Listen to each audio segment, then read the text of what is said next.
যাদের convection oven তাদের এরকম একটা কনভেকশন অপশান থাকবে, এই অপশানেই মূলত আমরা বেকিং করব। তো কনভেকশন অপশানে যখনই আপনি চাপ দেবেন অটোমেটিক্যালি কিন্তু আপনার কত ডিগ্রি সেলসিয়াসে বেক করতে হবে সেটা অটো সিলেক্ট হয়ে যাবে। এখান থেকে আপনি যদিও কম বেশি করতে পারবেন, তবে কম বেশি করার তেমন কোনো প্রয়োজন নেই। এরপরে যখনই আমরা স্টার্ট বাটনে ক্লিক করব তখনই কিন্তু আমাদের প্রিহিট হওয়া শুরু হয়ে যাবে। অর্থাৎ কেক বেক করার আগে অবশ্যই আমরা ওভেন বা চুলা প্রিহিট করে নিব। প্রিহিট করে নিলে আমাদের কেকটা পারফেক্ট হবে। তো এখানে যখন আমি স্টার্ট দিব, এই যে দেখতে পাচ্ছেন স্টার্ট বাটনে যখনই আমি ক্লিক করব আমার কিন্তু ওভেন অটোমেটিক্যালি প্রিহিট হতে শুরু হয়ে যাবে। এবং একবার যখন ওভেন প্রিহিট হয়ে যাবে, এটা কিন্তু অটো টাইম নিয়ে নেবে, 5 মিনিটের জন্য ওভেন প্রিহিট হবে। তবে আমি চাইলে কিন্তু এখান থেকে টাইমারটাকে সেট করে নিতে পারবো। তো 5 মিনিটের জন্য প্রিহিট করে নিলেই যথেষ্ট। এরপরে 5 মিনিট পরে আমরা যখন কেকের মোল্ড গরম থাকা অবস্থায় সাথে সাথে ঢুকিয়ে দিব, এবং কেকের আমি বলেছি এর আগেও ধরন অনুযায়ী আপনারা কত মিনিট বেক করতে হবে সেই টাইমটা সেট করে দিবেন এই কনভেকশন মুডে থাকা অবস্থাতেই।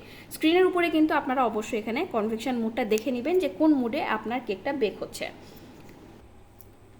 তো আমাদের ওভেনে দেখা শেষ। ওভেনে আমরা কিভাবে কেকটাকে বেক করব, ওভেনে কিন্তু টাইম সেট করে দেওয়াটাই শুধু ইস্যু, আর কোনো ইস্যু নেই।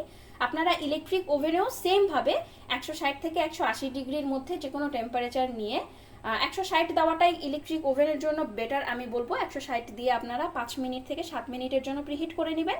এরপরে কেকের মোল্ড যখন ভিতরে দিবেন দিয়ে ইলেকট্রিক ওভেনে একটু কম সময় লাগে কনভেকশন ওভেনের চাইতে, কারণ ইলেকট্রিক ওভেনটা সরাসরি হিট উৎপন্ন করে, যার কারণে সময়টা একটু কম লাগে। চেষ্টা করবেন মাঝের র্যাকে করার জন্য। আচ্ছা, এরপরে আমরা চলে আসি চুলায়। আমি বলেছিলাম শেষে কিছু টিপস আপনাদের সাথে শেয়ার করব যাতে করে কেক বা পিৎজা উপরে যেন কালার আসে। উপরে কালার আসার জন্য আমরা কি করতে পারি, দুইটা ট্রিক্স ফলো করতে পারি। নাম্বার 1, আমরা এমন ঢাকনা ব্যবহার করব যেই ঢাকনা থেকে উপর থেকে তাপ উৎপন্ন করবে। অর্থাৎ এটা যদি মেটালের ঢাকনা হয় তাহলে দেখা যাবে ঢাকনা থেকেও নিজস্ব একটা তাপ উৎপন্ন করবে, এবং সেই তাপটা নিচে যে কেকের উপরে বা পাউরুটির উপরে যে লাগবে, এবং তখন উপরে একটা সুন্দর কালার আসবে। এটা একটা প্রসেস।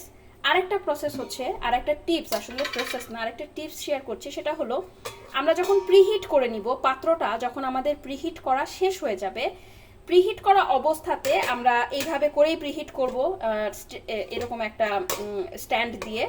যখন আমাদের প্রিহিট করা শেষ হয়ে যাবে তখন আমরা স্ট্যান্ডটাকে তুলে মোটা কিছু কাগজ, 4-5টা কাগজ এখানে আমরা দিয়ে দিব। 4-5টা কাগজ যদি এখানে আমরা দিয়ে দেই, তার উপরে স্ট্যান্ড দিয়ে কেকের মোল্ড দিয়ে দেই, তাহলে কি হবে, সরাসরি তাপটা নিচে থেকে না লেগে তাপটা চারিদিকে ছড়িয়ে যাবে এবং উপরেও এসে তাপ লাগবে।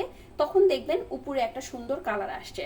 এই দুইটা ট্রিক্স যদি আপনি ফলো করে রাখেন তাহলে অবশ্যই আপনার কেকে ইনশাল্লাহ কালার আসবে। আরেকটি বিষয় হচ্ছে, প্রিহিট করার সময় নিচে কাগজ না দেওয়াটাই আমি রিকমেন্ড করব, কারণ যখন প্রিহিট করা হচ্ছে তখন এর ভিতরে কোনো কেকের মোল্ড থাকছে না বা অন্য কিছু থাকছে না, এই জন্য কাগজটাতে সরাসরি তাপ লেগে কাগজটা পুড়ে যেতে পারে। তাই প্রিহিট করার সময় কাগজ না দিয়ে যখন আপনারা কেকের মোল্ড ব্যবহার করছেন, কেকের মোল্ড যখন দিচ্ছেন তখন কাগজটা নিচে দিয়ে দিন। এতে করে আপনাদের কেকটাও সুন্দর হবে এবং কাগজটাও পুড়ে যাবে না।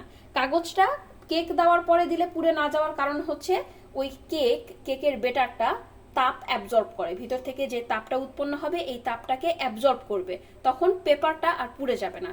কিন্তু কেকের বেটার না থাকার কারণে প্রিহিট করার সময় পেপার দিলে পেপার পুড়ে যাওয়ার চান্সেস থাকবে।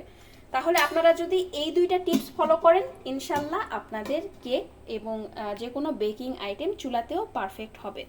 তো ধন্যবাদ সবাইকে ভিডিওটি দেখার জন্য। ভালো লাগলে অবশ্যই লাইক, কমেন্ট, শেয়ার করে দিবেন এবং আমাদের ইউটিউব চ্যানেলটা সাবস্ক্রাইব করে রাখবেন। আল্লাহ হাফেজ।